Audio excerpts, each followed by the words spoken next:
Leer para entender el mundo y para poder cambiarlo, con el propósito de mejorarlo. Leer para cambiar uno mismo, leer por gusto, por pasión, para saber, para conocer y también para dudar, para cuestionar. Letras militantes. Comenzamos. Origen y constitución de la cooperativa, 1946-1959. En esta parte del trabajo se profundiza el estudio de dos intentos de constitución de una cooperativa eléctrica en la localidad de Pozo del Molle. El primero fue en 1946, oportunidad en que la asociación no llegó a funcionar a pesar de los esfuerzos de los vecinos, mientras que en el segundo intento se produjo en 1957 y con más suerte, porque en esta ocasión la cooperativa se constituye y comienza a funcionar con éxito. Además, se indaga acerca de la injerencia del Estado provincial a través de EPEC en el servicio eléctrico dentro del núcleo urbano y su influencia en el surgimiento de la cooperativa, así como de la relación de esta con el municipio. Muy buenas tardes, bienvenidas y bienvenidos a Letras Militantes. Hoy estamos recuperando el texto que iniciamos la semana pasada, Estado y Cooperativismo, de la investigadora Mariana Nivelo, sobre el servicio público de electricidad a través de cooperativas en la provincia de Córdoba, en Argentina, en la localidad de Pozo del Molle, con esta cooperativa que se funda en un primer intento en 1946 y con éxito ya hasta 1957. La intención de este texto, de presentarlo en Letras Militantes, es tener una perspectiva más allá de nuestra propia experiencia sobre los alcances que puede tener una organización autónoma, autogestiva, solidaria como es una cooperativa en el terreno de la electricidad. Lo que hemos enfrentado en los últimos años como LF del Centro ha sido invariablemente una prueba de ensayo y error, con algunos aciertos, con muchos otros errores, pero que nos debe llevar a concebir la cooperativa como un espacio posible para el desarrollo de nuestras aptitudes, para el desarrollo de nuestras capacidades y para lograr un ingreso económico y un medio de inserción laboral que sea fijo, que sea cierto, que tenga certidumbre, para que podamos ofrecer ese espacio a nuestros compañeros y compañeras de la heroica resistencia del Sindicato Mexicano de Electricistas. ¿Por qué hacemos esta observación? Porque los procesos que hemos visto en nuestro país en los últimos años de profunda crisis económica, de desempleo, de incertidumbre laboral y, la modificación de las leyes para cambiar el outsourcing sin erradicarlo, pues nos habla de que hay un proceso en el mundo del trabajo que va a ser muy difícil, pero no imposible, de modificar en favor de los propios trabajadores, en favor de la propia clase trabajadora. Por eso no debemos descartar incluso que aún llegada el escenario más óptimo y mejor para nosotros, para nuestra lucha, como sería el que se apruebe esta reforma a el sector eléctrico en el ámbito constitucional y que se lograra la reinserción laboral en Comisión Federal de Electricidad para todos y todas quienes formamos parte de la resistencia, no hay una garantía de que se dé un pleno empleo, utilizando este concepto no en su ámbito natural, sino en cuanto al contexto que estamos viviendo como sindicato. Un pleno empleo en tanto que el 100% de quienes decidimos quedarnos a la resistencia pudiéramos ser reinsertados laboralmente en Comisión Federal de Electricidad. No hay ninguna garantía en ese sentido. La reconstitución de Comisión Federal como una sola empresa, si se aprueba esta reforma que estamos impulsando también desde el ESME, no garantiza que en menos de 24 horas o en un proceso de 24 horas se cuente con las condiciones para reintegrarse laboralmente a este espacio del sector eléctrico, considerando también que muchas de las actividades que realizaba Comisión Federal de Electricidad ya fueron prestadas a esta situación del outsourcing, incluso desde antes de la reforma eléctrica del 2013. Sabemos que infinidad de actividades con las que se hacían labores en Comisión Federal de Electricidad fueron quitadas de su contrato colectivo de trabajo, de sus definiciones de labores, de su materia de trabajo, por no considerarlas sustanciales. Y en ese sentido, pues abarca una serie de áreas y de actividades que nosotros conocimos también a través de Luz y Fuerza del Centro. Es decir,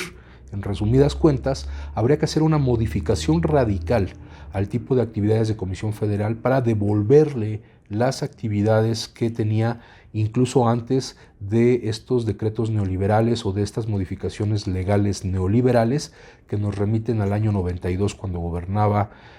Carlos Salinas de Gortari. Hay que estar preparados frente a eso, hay que tener todos los escenarios a la vista y no perder de vista que nuestra cooperativa puede ser una plataforma importante dentro de este proceso de reinserción laboral, sea o no en el área eléctrica. Pero siendo el área eléctrica hay que ver cuáles han sido las experiencias en otros países y particularmente este texto nos habla ya de una cooperativa inmersa justamente en las actividades propias del sector eléctrico. Lo que nosotros hasta la fecha estamos haciendo, por ejemplo, con la colaboración que hay concertada entre Generadora Fénix y LF del Centro, son servicios de diferente tipo, no todos relacionados con el ámbito eléctrico, algunos más con el tema de construcción, de mantenimiento, etcétera. Por lo tanto, la experiencia que nos comenta la autora, Mariana Nivelo, sobre esta experiencia de cooperativismo en Pozo del Molle, es importante para ver tanto la parte que nos toca a nosotros como electricistas, como trabajadoras y trabajadores electricistas, como la parte de los usuarios de energía eléctrica, que en este caso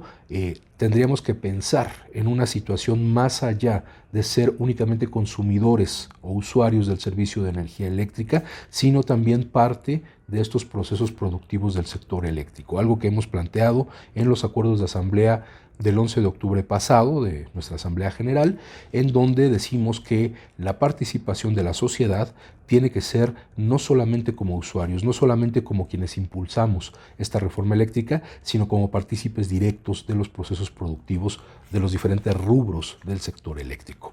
Continuamos entonces con esta experiencia. Es importante tener estos antecedentes históricos que nos puedan servir de guía para tomar algunas pistas de lo que podemos hacer también aquí en México. Los orígenes. Como se ha visto en el capítulo anterior, a mediados de la década de 1940, el pueblo de Pozo del Molle experimentó un notable crecimiento en el número de habitantes. Sus actividades comerciales también adquirieron un importante desarrollo y además comenzó a expandirse el sector industrial en el núcleo urbano, mientras que en el espacio rural las actividades agropecuarias continuaban siendo las predominantes. En este clima de prosperidad, en 1946, sus vecinos se movilizaron tras el objetivo de fundar una cooperativa para la producción, distribución y comercialización de electricidad. Aquí estamos hablando de básicamente 3 de los rubros del sector eléctrico. No se incluye explícitamente, pero bueno, la transmisión de energía eléctrica es la que conecta el área de generación con el área de distribución. Bueno, y continúa el texto. Y a ese año se remonta el primer intento documentalmente confirmado de creación de una cooperativa eléctrica, intento que coincide con el comienzo del proceso de provincialización del sector eléctrico que el Estado provincial pone en marcha ese año, cuando el gobernador argentino S. Aucher decreta la caducidad de las concesiones de las 2 más importantes compañías eléctricas que actuaban en territorio cordobés y que suministraban energía eléctrica a la capital de la provincia. Estamos hablando que en esa década de los años 40, ya hacia los 50, cercano a los años 50, hay este proceso que se da prácticamente en América Latina y en muchas otras partes del mundo, de que el Estado, bajo la figura del Estado benefactor que viene heredado de esta gran crisis de 1929, que obligó incluso a las grandes potencias capitalistas a repensar en el papel de los gobiernos en la administración de la economía, que bueno, debían tener una influencia mucho mayor y definir estos sectores con una mayor participación del Estado. Y es por eso que en el caso de Argentina, en esta década de los 40, se da una mayor intervención regional, lo decíamos en el programa anterior. no solamente por un ánimo nacionalista, sino también por una falta de recursos suficientes para hacer un programa de largo aliento como el que ocurrió en México, de dejarle la creación de toda esta infraestructura al Estado, sino que en el caso de Argentina se opta por, en las provincias, en los lugares más apartados, darle a las comunidades la oportunidad de desarrollar estos rubros que,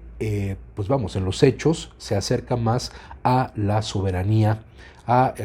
detentar esa soberanía, no solamente en términos teóricos, sino en términos prácticos, de ser ellos quienes exploten estos recursos para el beneficio de la propia sociedad y su desarrollo económico. Entonces, este proceso que inicia a mediados de los 40 ya tenía un avance en México a través de la Comisión Federal, creada en 1937 en el caso de México, y que, bueno, va a cambiar su rubro en el caso de México en la década de 1960 al nacionalizarse la industria eléctrica. Entonces, son estos procesos que de manera alternada, con diferentes niveles de profundidad o de alcances en cuanto a quiénes son los que controlan la energía eléctrica, el servicio de energía eléctrica, se van dando en nuestro continente al sur de la frontera con Estados Unidos. Continuamos con el texto. El proyecto cooperativo nace a comienzos de mayo de 1946, poco tiempo antes de esa decisión del gobernador Aucher y como consecuencia del anuncio de los propietarios de la usina eléctrica Volta. Habíamos comentado que el término usina se refiere a las instalaciones, a la planta generadora o a la subestación en donde se dan estos procesos de la industria eléctrica, ya sea la transformación de la alta tensión a la media tensión o la propia generación de la energía eléctrica. Entonces decíamos, se da también como consecuencia este proyecto cooperativo del anuncio de los propietarios de la usina eléctrica Volta acerca de que la misma dejaría de prestar el servicio de alumbrado el día 15 de este mes. Esto provocó la reacción de un grupo de vecinos que se propusieron llevar adelante un proyecto cooperativo y, con tal fin, se constituyó una comisión provisoria que tuvo a su cargo la tarea de convocar a una asamblea general de vecinos con el objeto de constituir la sociedad. La reunión se realizó en el Salón de la Sociedad Italiana y a ella concurrió, en representación del Ministerio de Obras Públicas de la provincia, el señor Jacinto Cortés, quien dio una conferencia sobre cooperación, explicando los objetivos, las bases y los métodos que son propios de las cooperativas y los beneficios morales y económicos que éstas reportan. Es muy importante destacar esto porque ellos le dan esa prioridad a entender de qué se trata una cooperativa. No es solamente la idea de crear un instrumento que sea lo más acorde posible a las posibilidades y a las necesidades de la población, sino que se trata de transmitir a la gente en qué consiste ser cooperativista, que a veces ese es un elemento que se queda, si no excluido, por lo menos se queda rezagado del proceso de constitución de las cooperativas. En el caso del F del Centro, hemos visto cómo los esfuerzos que se han hecho para generar esta formación cooperativa pues de repente quedan cortos ante el tamaño, ante el número de socios que tenemos, ante su ubicación geográfica, y eso nos obliga a repensar cómo podemos llevar este proceso, porque no es sencillo el pensar en el cooperativismo como una forma de vida, como un instrumento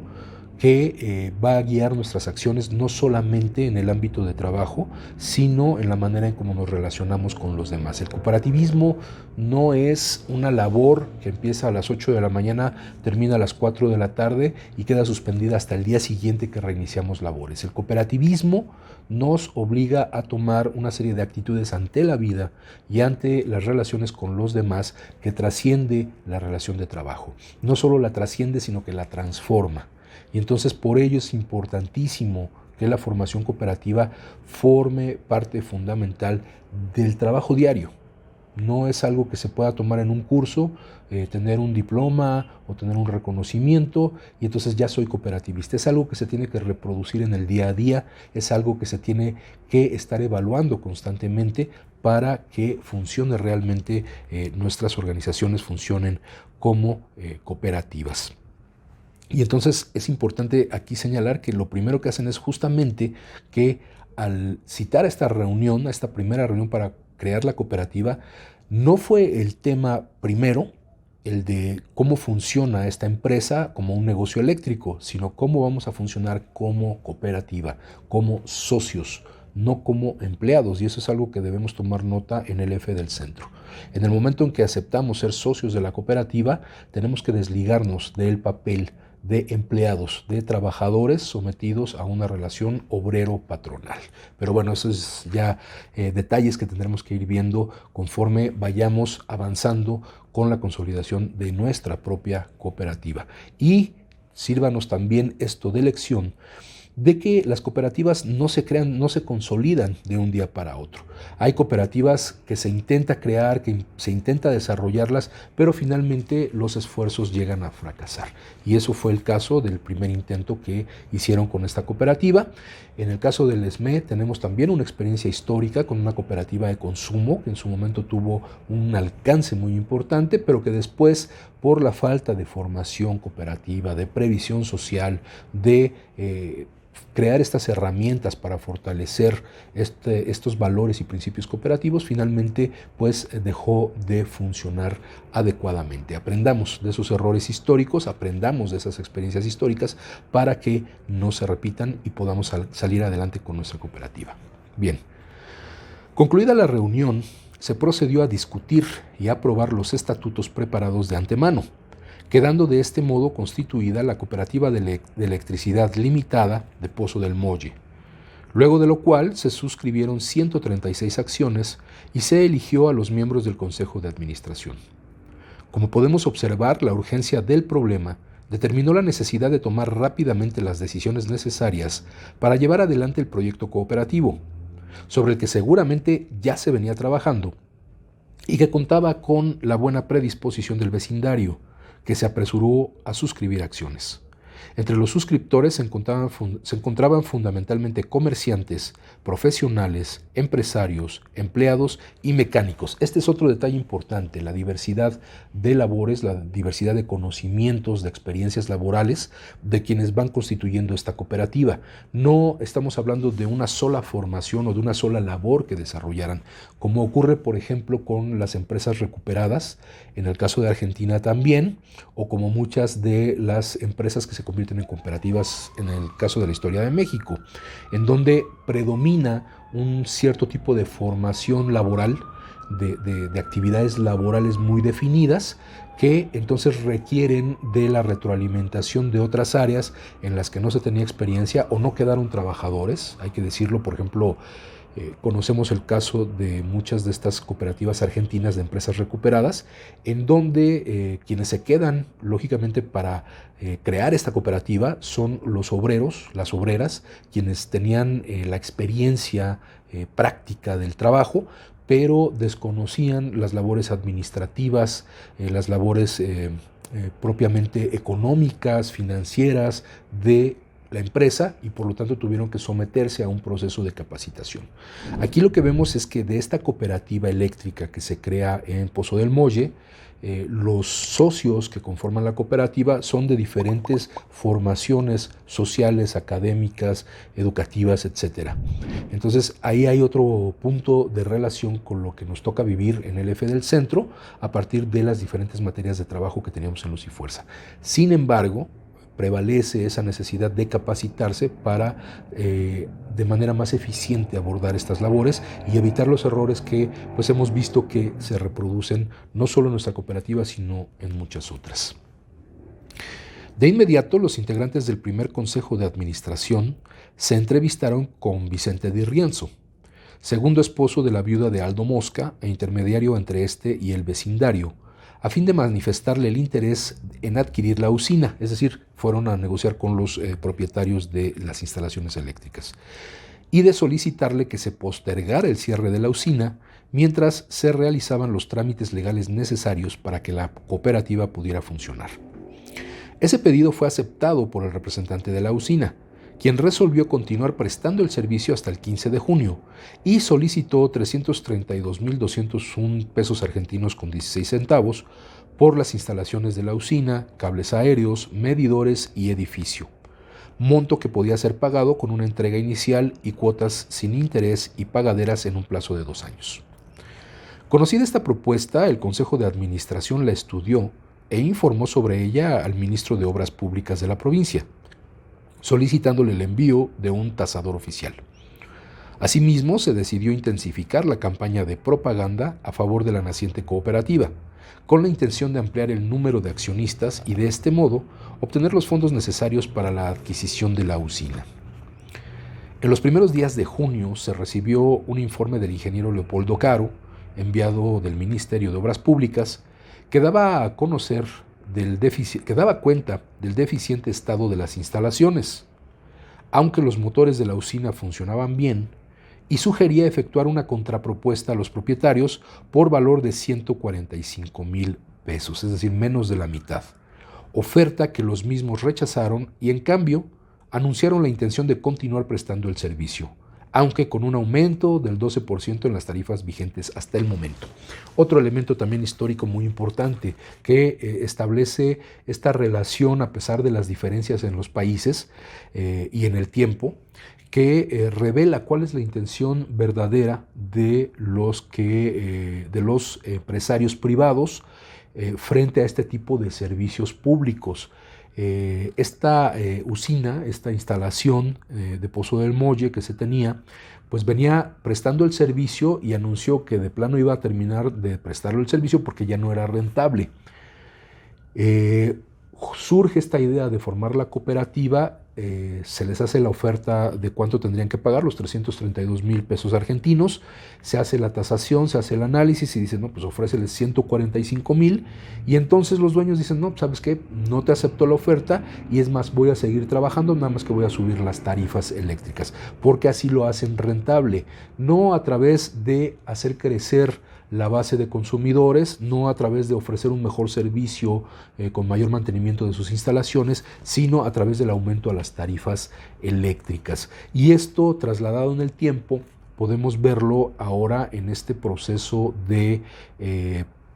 implementación de una reforma eléctrica en contra de los generadores privados, el por qué se requiere que Comisión Federal de Electricidad tenga la mayoría en la generación de energía eléctrica, porque efectivamente teniendo la mayoría tiene aún el control sobre las tarifas eléctricas y digamos que se disipa la presión que generaría el que una mayoría de generadores privados tuvieran el control de este rubro de la electricidad, de la generación, y que entonces estarían en posibilidad de presionar al Estado para modificar las tarifas eléctricas, que por un lado subvenciona Comisión Federal de Electricidad los costos de los privados, como está a partir de la reforma de 2013, pero tiene que mantener el subsidio a las tarifas de los usuarios finales. Entonces, este es otro aspecto fundamental que nos debe indicar hacia dónde debe moverse la rectoría del sector eléctrico en manos del Estado. No solamente con el Estado como único rector del sector eléctrico, sino también con una participación del tercer sector, del sector social. Obviamente, esta respuesta desagradó a los miembros del Consejo de Administración, quienes decidieron formar una subcomisión que informara a las autoridades provinciales acerca de la situación que se había planteado en la población del Pozo del Molle. Sin embargo, con estas gestiones solo se obtuvo el compromiso, luego no cumplido, del ministro de Obras Públicas de tomar las medidas conducentes a solucionar la situación. Es así que, a pesar de la acción desplegada por los vecinos y por el Consejo de Administración, la cooperativa no llegó a funcionar, y esto se debió a la falta de recursos para la compra de la usina local o para poner en funcionamiento una nueva, ya que el capital integrado por los accionistas no era suficiente y tampoco se obtuvo el apoyo financiero de entidades crediticias estatales. Que bueno, esa es la parte donde sigue cojeando todo el movimiento cooperativo en todo el mundo. El Estado dice, bueno, hay que favorecer la economía social y solidaria, hay que apoyar a las cooperativas, pero en el marco legal no hay un apoyo eficiente al desarrollo de estas sociedades cooperativas y de esta economía social y solidaria. Todavía muchísimos de los esfuerzos de estas sociedades cooperativas en formación o de estas agrupaciones sociales quedan limitadas por el marco legal que suscribe todo este tipo de actividades económicas a una ley de comercio. Y esta ley de comercio aplica lo mismo a sociedades anónimas, a empresas privadas de gran capital, que a estos emprendimientos desde la sociedad civil y desde la economía social. Vamos a continuar después del corte con este texto muy interesante de Estado y cooperativismo. Vámonos a la pausa musical y al regreso continuamos con este interesante texto. Estás escuchando Letras Militantes.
Letras Militantes. Continuamos.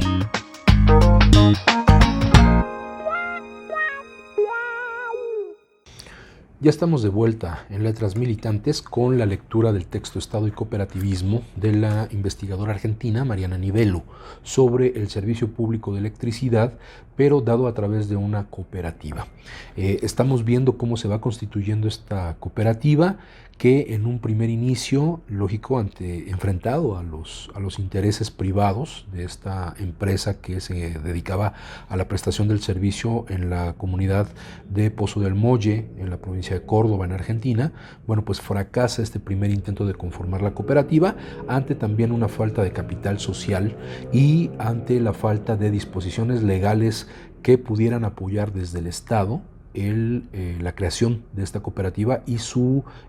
crecimiento económico. Vamos a continuar con el texto. Esta parte se titula Constitución Definitiva de la Cooperativa. Una década después, las circunstancias cambiaron, pues en 1957 se aprobó el ya aludido Plan Eléctrico Integral en la provincia de Córdoba, basado en una política eléctrica que favorecía la constitución de cooperativas y que tenía como objetivo la construcción de un sistema interconectado provincial, entre cuyas obras se preveía el tendido de la línea de alta tensión entre Villa María y San Francisco, pasando por Pozo del Molle.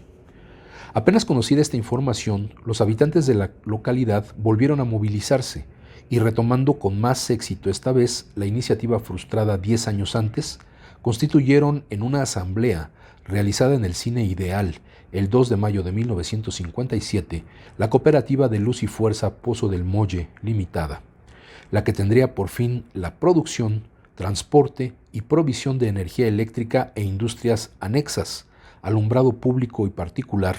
fuerza motriz, tracción y cualquier otra aplicación de la misma, así como explotar industrias derivadas de la principal, como la explotación de hielo, cámaras frigoríficas, provisión de materiales útiles y enseres para todo tipo de provisión de energía. Aquí vemos cómo ya hay un plan mucho más amplio de cómo desarrollar y no solamente centrarse en el ámbito de la industria eléctrica, en los 4 rubros que ya esta cooperativa tenía prácticamente garantizados con este plan del Estado, que se impulsó ya en la década de los 50 para todas las provincias de Argentina y para el desarrollo de estas cooperativas, sino que también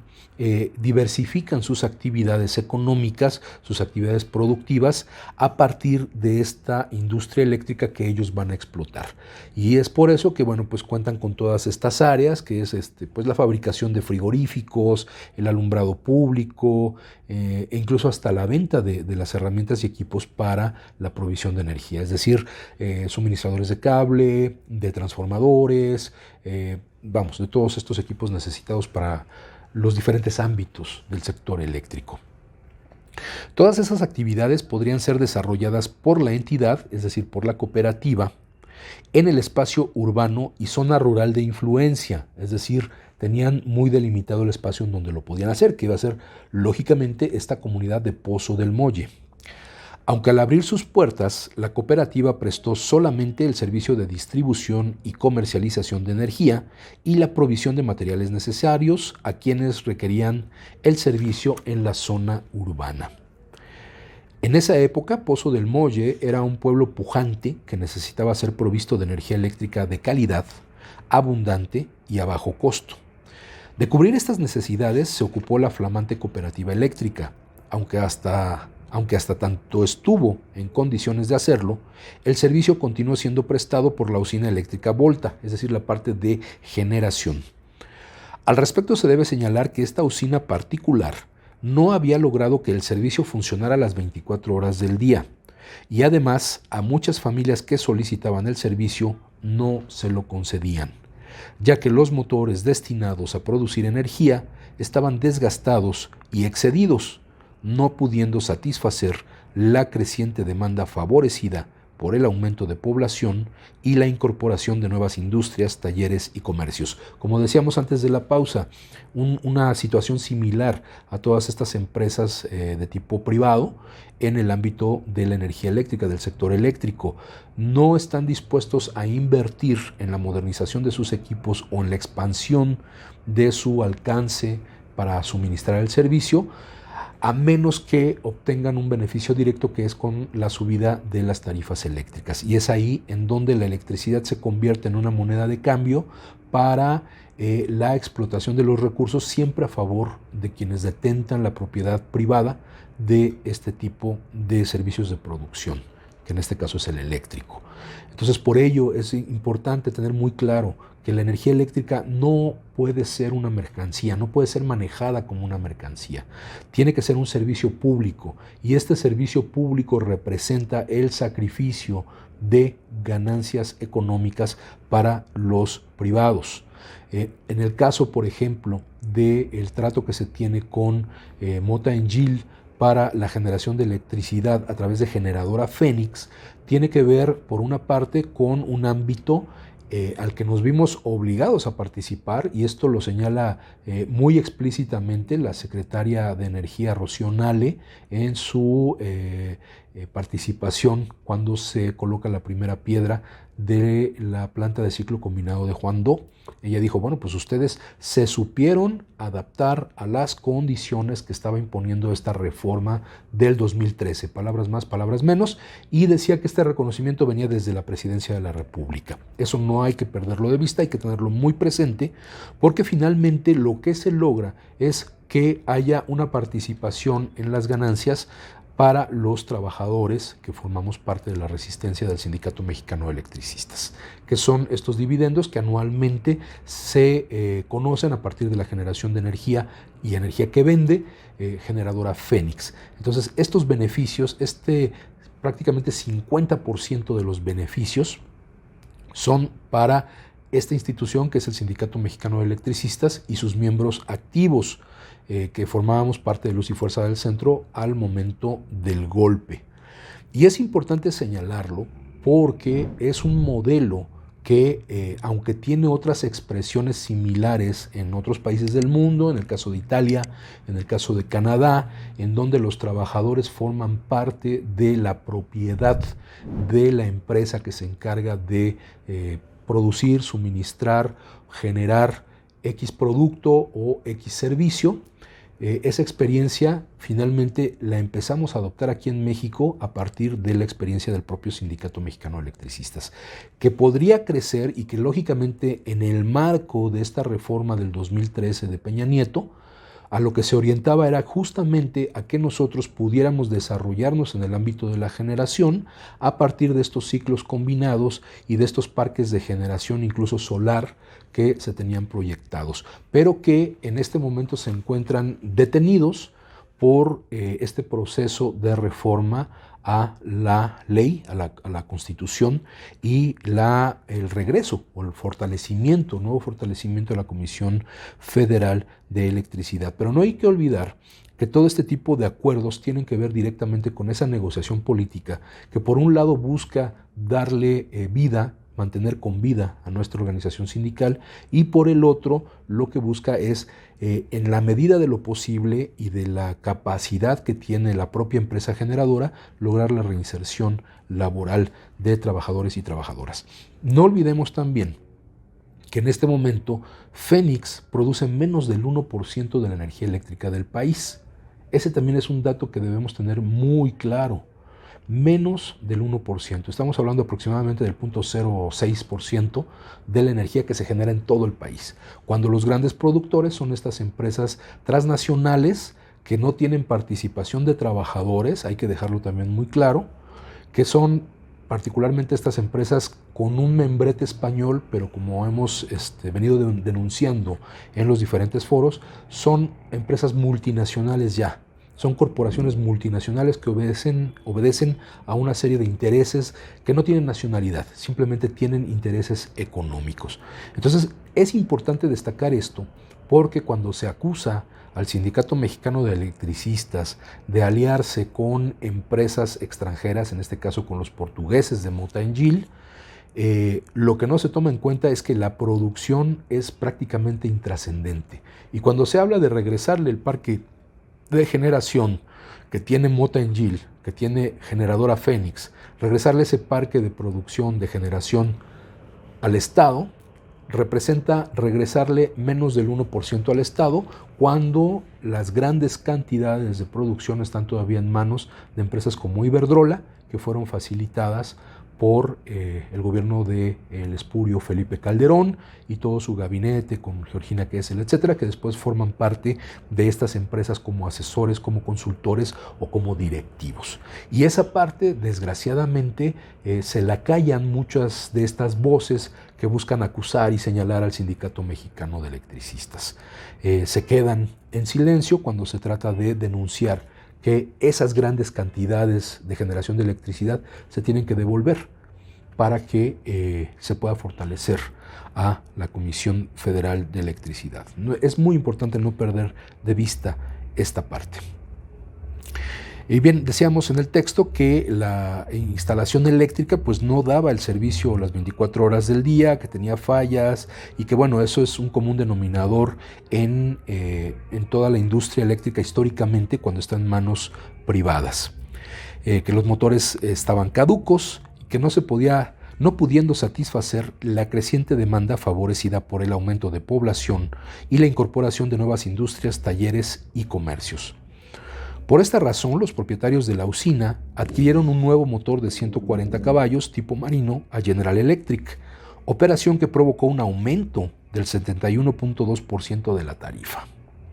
pues se debía hacer frente al pago del préstamo que a ese efecto les había concedido el Banco de Crédito Industrial Argentino. Es decir, la inversión para la producción, pues la empresa no pierde, pide el préstamo, pero para poder pagar ese préstamo lo que hace es subir la tarifa eléctrica. Es decir, la empresa no quiere perder ni un centavo.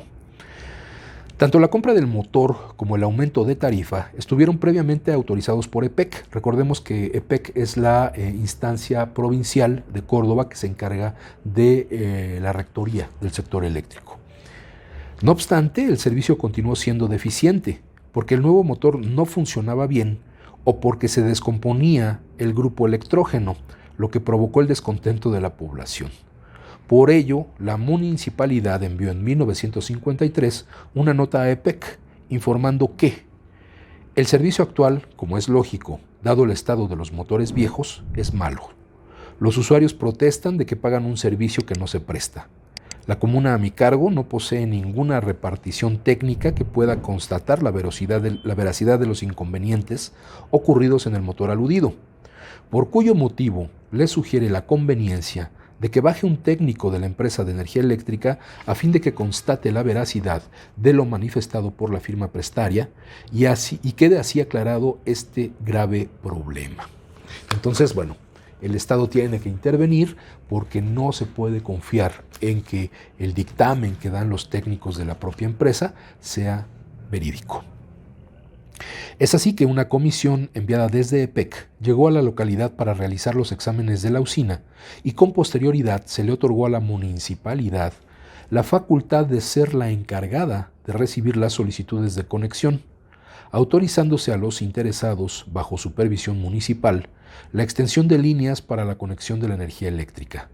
En estos acontecimientos encontramos las primeras injerencias en la localidad de la recientemente creada Empresa Provincial de Energía de Córdoba, la famosa EPEC,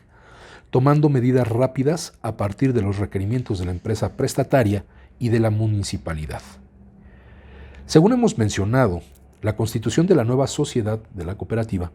fue decidida en una asamblea general ordinaria realizada el 2 de mayo de 1957, ocasión en que fueron aprobados los estatutos sociales y se suscribieron las primeras acciones. Los primeros asociados fueron 30 personas y cada uno suscribió 5 acciones, cuyo valor era de 200 pesos argentinos cada uno,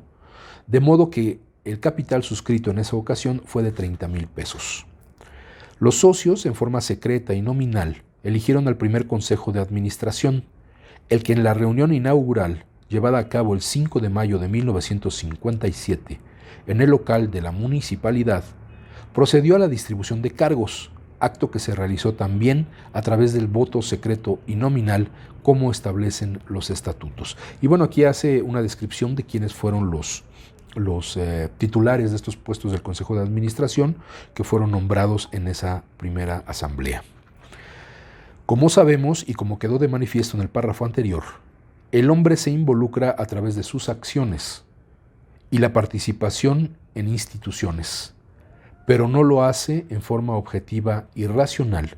sino movilizado por ideas, valores, actividades en que se desempeña y según el estrato social al que pertenece. Del estudio realizado, sabemos que entre los promotores de la cooperativa había quienes actuaron de manera poco visible, ya que no quedó registrado en actas,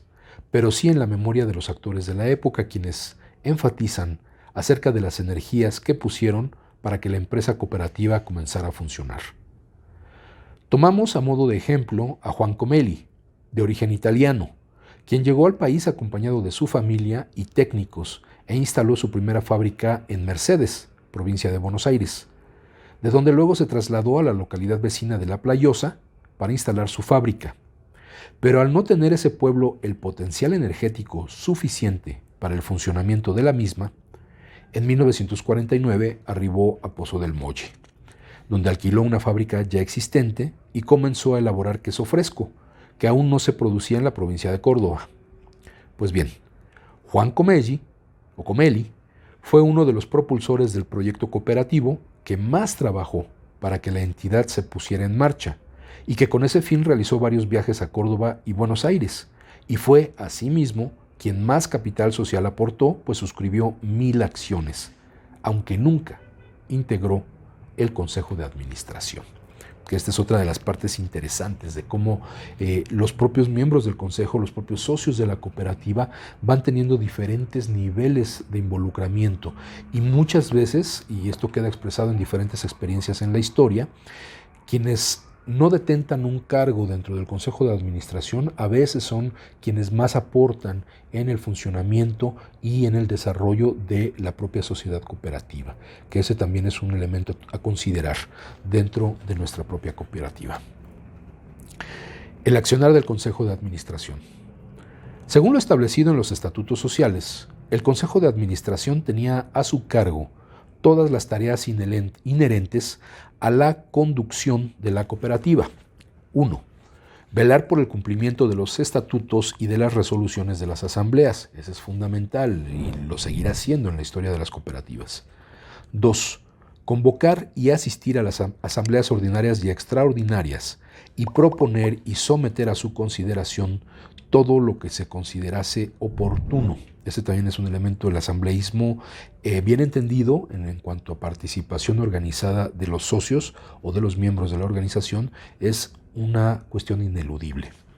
3. Redactar la memoria y balance anual y proponer la distribución de excedentes, que este es también otro elemento que durante algún tiempo se dejó fuera del trabajo cotidiano de nuestra cooperativa, pero que se ha venido recuperando. El tener un registro muy detallado de cómo se van desarrollando las actividades y los alcances económicos, administrativos, organizativos que tenga nuestra cooperativa. 4. Excluir socios, que también es un elemento que debe tomarse en cuenta, porque finalmente la violación a los mandatos del estatuto y de las asambleas de la cooperativa tiene pues una sanción máxima, que es esa exclusión y que debe también ser tomada muy en cuenta. 5. Nombrar al gerente y al personal necesario, señalando sus deberes y atribuciones y fijar sus remuneraciones. Y esto tiene que ser con el acuerdo de la asamblea, no lo olvidemos. Son elementos históricos que no se está inventando nada nuevo, no estamos descubriendo el hilo negro. Son elementos básicos de la consolidación de cualquier sociedad cooperativa. El poder nombrar al personal de acuerdo a las aptitudes, a las actitudes, a las habilidades de los socios para cubrir con esas actividades y a través de la asamblea poder fijar sus remuneraciones, en este caso sus anticipos de rendimientos anuales. 6. Nombrar comisiones asesoras y reglamentar sus funciones, es decir, no solamente crear instancias que deban tener alguna influencia en el trabajo de la cooperativa, sino que sus funciones tienen que estar bien estipuladas en reglamentos de operación, como se ha intentado hacer en los últimos años en nuestra cooperativa. A pesar de la resistencia de algunos de los socios que no quieren que se dé esta reglamentación, bueno, es una función fundamental para un trabajo óptimo de la cooperativa. 7. Adquirir maquinarias, accesorios y materias primas y licitar obras, algo que sí se ha venido haciendo en la cooperativa, pero que ha tenido el problema de también llevar un registro muy detallado de esas cuestiones. Hubo quien en su momento dijo, pues no es necesario porque aquí confiamos en todos, pero a la larga se vio que sí es necesario llevar un registro muy detallado de las adquisiciones de la cooperativa y de los procesos de licitación, que no basta con llenar formatos, sino saber para qué se llenan esos formatos y qué información se debe incluir. 8. Proponer las tarifas, que bueno, esto ya es específico de la cooperativa eléctrica. 9. Negar el servicio en caso de falta de pago. Esto también tiene que ver con el nivel de involucramiento de la comunidad. 10. Tomar y dar dinero en préstamo y realizar toda clase de operaciones bancarias. Lógico, esto con la plena supervisión de los socios a través de la asamblea de la cooperativa. 11. Contratar, adquirir y gravar bienes raíces. Lógico, esto conforme vaya creciendo la organización. Y 12. Sostener juicios. Finalmente, el ámbito jurídico siempre queda presente en el desarrollo cotidiano de una sociedad cooperativa y por eso es necesario contar con un cuerpo jurídico muy bien preparado para dar cuenta de estas actividades. La labor emprendida por el primer Consejo de Administración fue muy intensa. Las reuniones se realizaban 2 veces por mes y en algunas oportunidades llegaron a reunirse hasta 4 veces, cuando el asunto a resolver así lo requería. En las primeras semanas estas reuniones se realizaron en el Hotel Ideal, más tarde en una habitación del frente de una casa de familia, propiedad de Margarita Cafarati, y ubicada en la calle de Anfunes número 41, la que fue considerada como la sede social de la cooperativa hasta que la misma pudo contar con edificio propio. La primera actividad que llevó adelante el Consejo fue una campaña domiciliaria para reclutar asociados, gracias a la cual el número de los mismos llegó, a fines de 1957, a 410. En las entrevistas que hemos realizado a vecinos de aquella época, la mayoría ha coincidido en destacar también la importancia de la transmisión de boca en boca y en asegurar que la idea de crear la cooperativa fue muy bien recibida por la población en general. Todos los socios que iban incorporándose a la institución desde que se constituyó la cooperativa y hasta 1970 fueron registrados en las actas del Consejo de Administración. Mientras tanto, EPEC envió los pliegos para la construcción de la red de distribución, pero por no coincidir con las necesidades de la institución, el Consejo encomendó su estudio a los técnicos de la localidad. Este también es muy importante, porque siempre desde la instancia gubernamental de más arriba va a haber una visión de cuáles son las necesidades, cuando lo que hay que tomar en cuenta son las propias necesidades de la población. Y por eso, frente al diseño de la red de distribución, lo que hicieron los pobladores de Pozo del Molle fue, a través de sus propios técnicos, cambiar esta perspectiva de la red de distribución. Este es un elemento también que era necesario destacar. Y lógicamente, bueno, pues hubo un trabajo paralelo entre EPEC, que es esta instancia gubernamental provincial de Córdoba, y la propia cooperativa y sus técnicos. Con la autorización de EPEC se comenzaron a efectuar las compras adjudicando a las firmas Carem S.r.l. la construcción de la subestación de rebaje, es decir, para cambiar la tensión de las líneas de una alta tensión a una media tensión o incluso a una baja tensión. Al Ejelec, que es otra de las empresas o proveedoras, la provisión de un transformador de 1000 kVA. A Electrodini, la provisión de transformadores de 200 y 100 kVA. A Acesotec, la provisión y montaje de la red de distribución con inclusión de los postes de hormigón, y a General Electric, la provisión de los medidores. La decisión de utilizar postes de cemento se debió a que se tuvo en cuenta su mayor duración, así como la seguridad y la belleza edilicia. ¿A qué se refiere con la belleza edilicia? Se refiere a la armonía que se presenta entre estos postes de hormigón, de concreto, en parte del paisaje, del panorama, con los edificios de hormigón de las propias subestaciones y de las propias construcciones industriales que se empezaban a desarrollar. Es decir, para tener una armonía visual entre las instalaciones eléctricas y las propias construcciones de la comunidad. Según cálculos realizados en abril de 1958, el capital suscrito era de 520 pesos y las inversiones a efectuar sumaban 2.653.797 pesos. Como podemos observar, el aporte de los asociados era ínfimo